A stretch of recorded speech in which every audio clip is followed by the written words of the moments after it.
Kecelakaan tragis petugas damkar tewas tertimpa mobil pemadam kebakaran.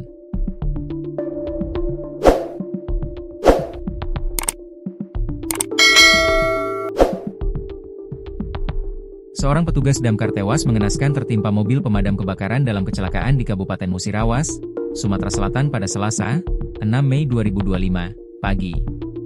Peristiwa kecelakaan itu terjadi saat tim damkar bersama satu mobil pemadam kebakaran buru-buru menuju lokasi kebakaran. Namun di tengah jalan mobil pemadam kebakaran itu mengalami kecelakaan hingga satu petugas damkar bernama Zarnubi Victoria, 51, meninggal dunia.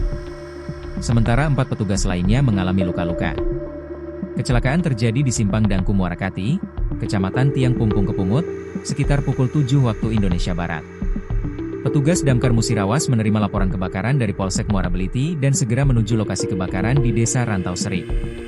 Setelah mendapatkan informasi, saya perintahkan damkar untuk berangkat. Namun, tak lama setelah itu, saya menerima kabar bahwa mereka mengalami kecelakaan, ungkap Yanwar Iqbal, Kabid Pemadam Kebakaran Satpol PP dan Damkar Kabupaten Mura.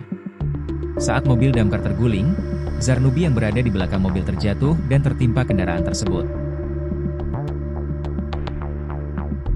Keempat petugas yang terluka, Mardiansah, Hendri Kusuma, Predo, dan Yudi, langsung dilarikan ke RSO Birin Kabupaten Mura untuk mendapatkan perawatan medis. Yanwar juga menegaskan bahwa mobil damkar dalam keadaan baik dan siap beroperasi. Kendaraan dalam kondisi bagus. Mungkin kecelakaan ini disebabkan oleh medan yang curam dan kondisi jalan yang menurun, jelasnya. Kejadian ini akan menjadi bahan evaluasi untuk memperbaiki kendaraan yang mengalami kerusakan. Kami akan melakukan evaluasi dan perbaikan untuk kendaraan yang rusak, tutup Yanwar.